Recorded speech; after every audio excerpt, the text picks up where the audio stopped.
minutos. Saludamos al licenciado Juan Cubi, analista político. Quisiéramos compartir su opinión, licenciado Cubi, con nuestros oyentes sobre cómo ve el país, la actual coyuntura, con algunos hechos que hemos mencionado al inicio de este diálogo, pero con también ese panorama político que se perfila con miras a las elecciones de el próximo año, que se las anticipó para el 29 de noviembre de este.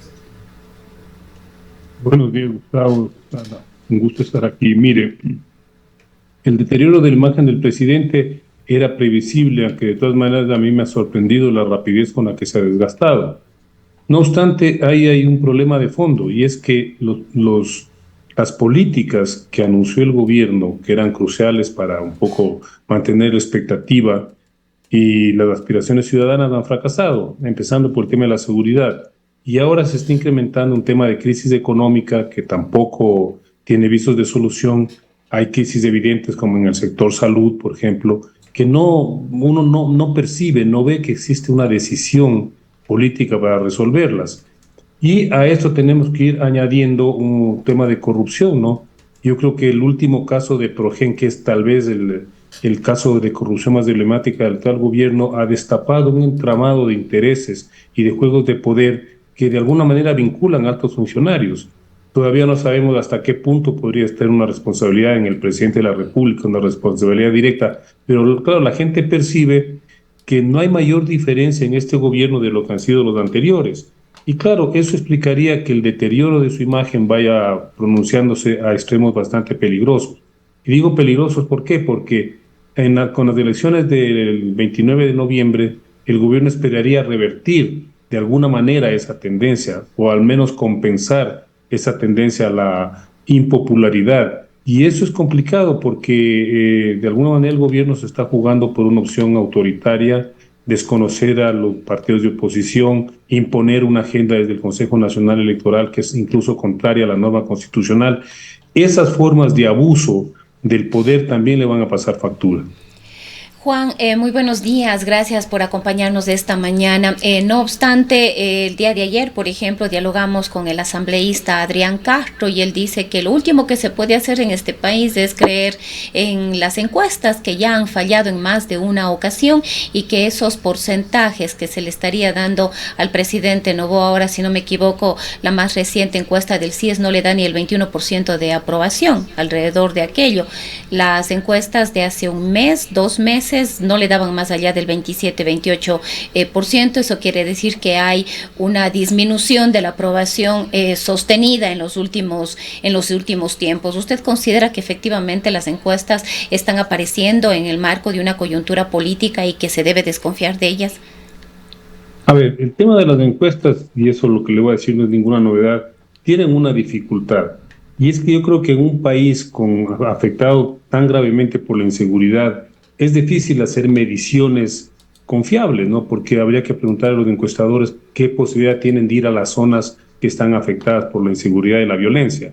Y eso ya lo hemos visto en los procesos electorales. No obstante, no se necesita ser un gurú de las encuestas para darse cuenta del deterioro que está sufriendo el presidente de la República. Usted simplemente conversa con la gente, quienes trabajamos con la gente común y corriente, tenemos un poco acceso a sus percepciones, nos damos cuenta que hay un enorme desánimo, una pérdida de confianza, una decepción en general de las políticas públicas. No es únicamente el gobierno, en general, la política está afrontando una crisis que yo la llamaría casi terminal, porque la gente pierde absoluta confianza en las instituciones. Yo le hago, por ejemplo, una reflexión. La representación ciudadana, que es de alguna manera una de las esencias de la democracia liberal, prácticamente ha entrado en un estado de coma total, ¿no? Un estado de absoluta, de una muerte vegetal, digamos, ¿no? Porque con esta crisis de los procesos de elecciones ya no sabemos ni siquiera por quién votar. Hay una especie como de rebulicio tan extremo que las elecciones del 29 de noviembre ni siquiera vamos a saber quién llegará. Y si en efecto esas personas que lleguen van a tener algún nivel de representación, con algo mucho más grave, y eso ya lo han hecho investigaciones muy serias. hay la posibilidad de que los representantes de las alcaldías de las prefecturas en muchas zonas de este país ya vayan a responder directamente a intereses del crimen organizado, con lo cual prácticamente se pondría un taco de dinamita a la institucionalidad del país. Todo ese contexto, todo ese escenario lo que está generando es mucha decepción, incertidumbre y miedo en la ciudadanía. Con todas las deficiencias que puedan tener las encuestas en Ecuador, cabe mencionar este estudio del CIES que identifica, esto ya es una interpretación de lo que dicen los ciudadanos, de lo que marcan las cifras de esa encuesta, que la inseguridad es la principal causa del pesimismo. En un segundo lugar va la preocupación por la economía. Pero más allá de las encuestas hay también informes preocupantes como aquel que acaba de emitir la Oficina de las Naciones Unidas contra la Droga y el Delito, UNODC, que Ecuador ya no es solo un país de tránsito, sino una plataforma logística central de tráfico global de cocaína. Y aquí entra en entredicho, perdón por la redundancia, el tema de la seguridad, eje fundamental de las políticas del gobierno desde su primer día hasta la fecha de hoy. Admirada por algunos, Keiko Fujimori ha dicho que emulará de alguna manera lo que Daniel Noboa está haciendo en temas de seguridad en Ecuador. El gobierno acaba de emitir un nuevo plan de seguridad ya con una visión de indicadores y de metas como para hacer un seguimiento, pero lo evidente es que el tema de la seguridad, por la persistencia, por las cifras, por esa calidad de Ecuador de ser uno de los principales corredores de cocaína que fluye desde Latinoamérica hacia Europa, sigue cosechando también una visión muy negativa a nivel global. ¿Hasta dónde le va a alcanzar a Daniel Noboa el tema de seguridad como tema fundamental, como eje principal de su gobierno? Gustavo, lo que usted acaba de señalar no es ninguna novedad. No se olvide que llevamos como país reflexionando muchos años a propósito de la influencia del crimen organizado y sobre todo del crimen relacionado con el narcotráfico en la política nacional, en la ruptura del tejido social. Eso no es nuevo. Y mientras eso no se resuelva como un tema de geopolítica, es decir, un tema que afecta a la globalidad de este planeta, valga la redundancia, yo le veo pocas posibilidades de que un gobierno como el ecuatoriano, en un país que de todas maneras sigue siendo pequeño en el contexto internacional, pueda resolver por sí solo el problema. Mire lo que acaba de suceder en Colombia. Luego de varios años de una propuesta para tratar de resolver el tema de la violencia y la inseguridad, vi los últimos indicadores y muchos de esos factores se han agravado. A pesar de que hubo un gobierno, el gobierno de Gustavo Petro, que se jugó abiertamente por buscar formas de pacificación y de acuerdo para neutralizar esa amenaza del crimen organizado y la inseguridad, no la ha conseguido. ¿Por qué razón, Gustavo? Porque la actividad económica ligada al narcotráfico es demasiado tentadora para la población. No es solamente un tema de los carteles, es una población, una sociedad que de alguna manera se articula en términos económicos de esa actividad. Entonces, ¿qué va a hacer usted si no puede generar empleo, si no puede generar oportunidades, cuando el narcotráfico se convierte en una especie de estado paralelo? Y eso ya está ocurriendo aquí en el Ecuador. Es un estado que controla territorialmente amplias zonas del país y que de alguna manera va ofreciendo, por la fuerza o por el convencimiento, le ofrece oportunidades a la población, que sea de ganar algo, de generar ingresos. Eso es complicadísimo de resolver. Y no creo que ningún gobierno en el Ecuador pueda hacerlo por sí solo. Ahí tiene que haber una respuesta global, una respuesta conjunta, sobre todo de los países que somos víctimas de esta lacra que es el crimen organizado y el narcotráfico. ¿Cómo se explica que pese a la militarización y a esa narrativa de la guerra contra el crimen y la percepción de inseguridad sigue siendo el principal factor del pesimismo ciudadano? Gustavo, porque no se resuelven los problemas en concreto. Usted ve un noticiero y es sicariato, asesinatos, secuestros, desaparición de personas de una manera que crece como una bola de nieve. Es decir, en lugar de frenar ese proceso, en lugar de neutralizarlo y resolverlo, lo que estamos viendo los ecuatorianos es que se agrava. Entonces vuelvo a insistirle, ¿qué hacemos frente a un fenómeno que está prácticamente permeando no solamente al Estado, sino sobre todo a la sociedad. Entonces, frente a eso, es obvio que los procesos de militarización no resuelven ese problema, porque la raíz del problema está en otro lado.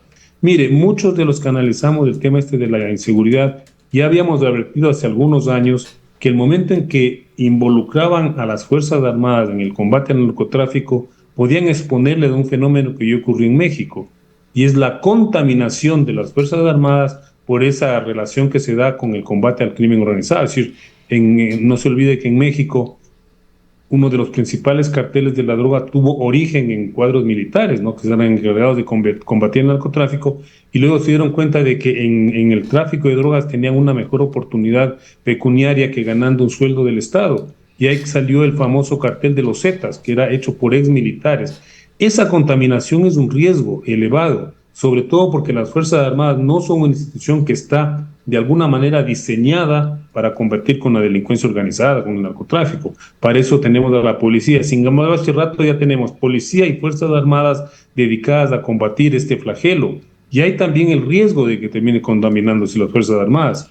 Entonces, no es esa, la salida no es mayor militarización, usted, por más Juan, que lo quieran vender así. Siendo usted un experto en temas de desarrollo, trabajando en esto, le preguntaría qué tipo de políticas de desarrollo está poniendo en práctica el gobierno nacional como estrategia para evitar que el crimen organizado, las mafias, sigan ocupando vacíos institucionales. Y quizás, Juan, perdón la interrupción, antes de que nos dé una respuesta, ¿cómo se enmarcaría esta política nacional o este Plan Nacional de Seguridad Integral que se aprobó vía Decreto Ejecutivo 448 y la estrategia complementaria Ecuador Defiende? Se ha dicho que habrá una inversión de alrededor de 180 millones de dólares.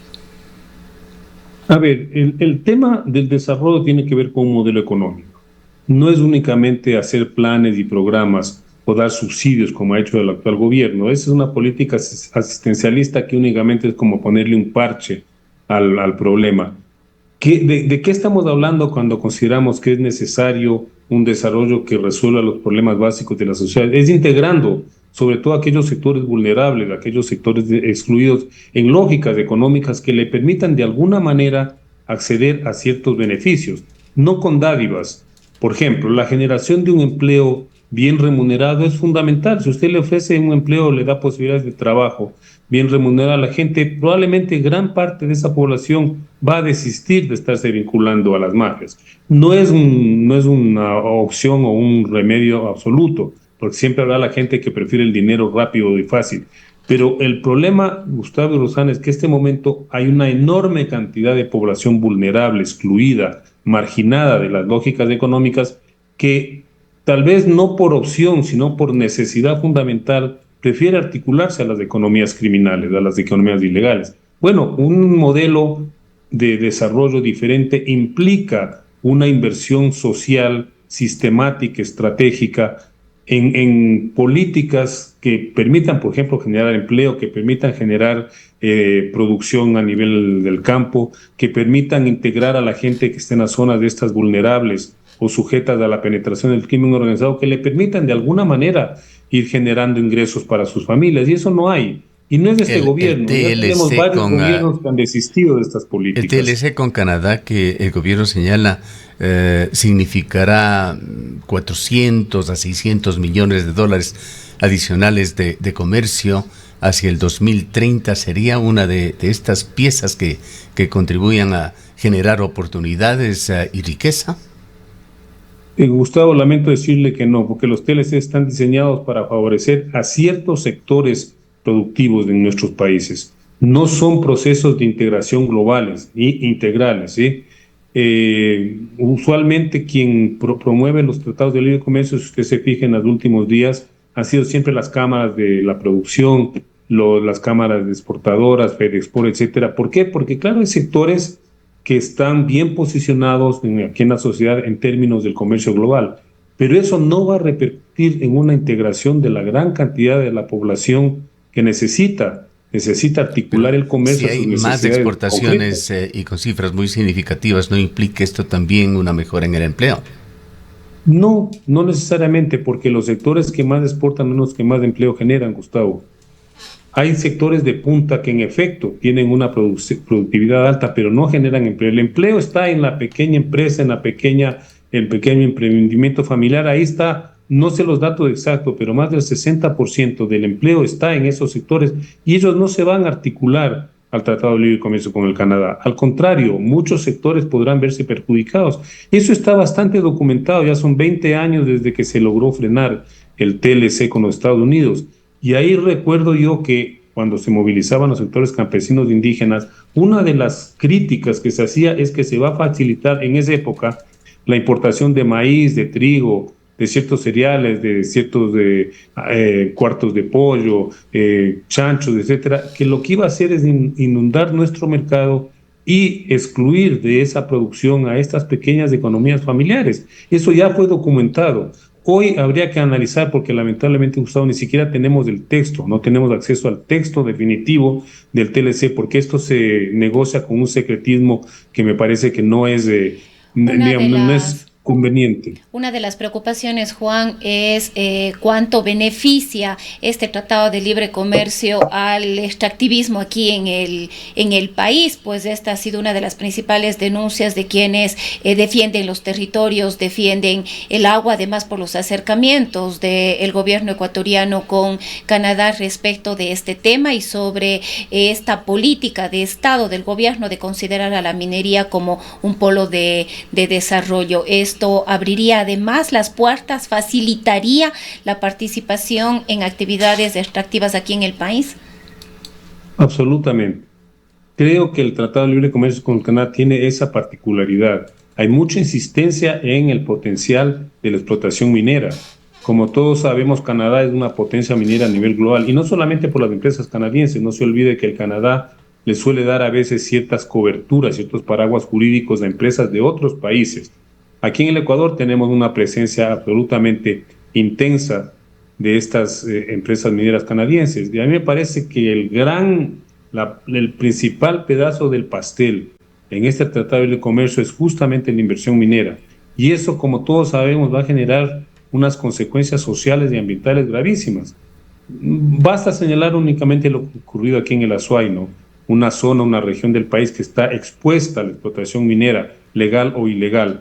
Ya la reacción ciudadana ha sido absolutamente obvia, evidente, de protección de las fuentes de agua, de poner un límite a la actividad minera. Ya en 2 meses vamos a celebrar el año de la célebre, gigantesca, multitudinaria manifestación del 16 de septiembre, que fue precisamente una posición de la sociedad frente a esta ofensiva de la minería. Pero sin embargo vemos que mientras esto ocurre desde la sociedad, el gobierno está dando todas las facilidades del caso para que la explotación minera inclusive se vaya por encima de normas, leyes y de la Constitución. Baste señalar que luego de las 2 consultas que se han hecho aquí en el Azuay, prácticamente los gobiernos y las empresas han desconocido esa voluntad popular. Para finalizar, volvamos a la encuesta del CIES, que entre otras cosas dice que la mayoría de ecuatorianos cree que el país seguirá igual, atrapado en una meseta de desconfianza. ¿Qué implica esto para la gobernabilidad, para el desarrollo? ¿Cómo se puede construir confianza en este contexto donde la inseguridad, la economía cada vez más mala para la mayoría de ecuatorianos y la institucionalidad compiten por ser el principal foco de malestar? Gustavo, hay una crisis profunda, espero que no sea irreversible, pero profunda del sistema político. Las élites en este país y las élites políticas están totalmente desconectadas de la realidad de la gente, de las aspiraciones y sobre todo de las perspectivas de construir una democracia y un país diferente. Y mientras tengamos esas élites, es difícil salir de este pantano que usted señalaba, ¿sí? Hay que hacer un llamado de alguna manera a que la acción ciudadana, la presencia de las organizaciones sociales se intensifique, tengan mayor validez para definir ciertas estrategias y ciertas decisiones de carácter nacional. Yo vuelvo a recuperar el tema del Quinto Río porque es fundamental activar ese tipo de decisión colectiva que pueda poner límites al poder político, porque lamentablemente el espacio de lo político está en manos de personas o de grupos que realmente no son compatibles con las necesidades generales y colectivas de este país. Lamentablemente es así. ¿Y ahora qué vamos a hacer? Vamos a ir a las urnas a elegir aún a personas que estén mucho más desvinculadas por el tema de la crisis electoral, de la crisis de los partidos, del sistema electoral. Y en esas condiciones es muy difícil salir del pantano. Por eso es fundamental que se potencie la capacidad de la sociedad. Yo lo que digo es difícil, es complicado, no es simple, pero que se potencie esa capacidad para poner límites a esta forma de manejar la política de espaldas a las necesidades de la gente. Bien, le agradecemos mucho por haber estado con nosotros. Gracias, Gustavo, gracias, Rosana. Declaraciones del licenciado Cubi, Juan Cubi. Él tiene una maestría en temas de desarrollo. Son las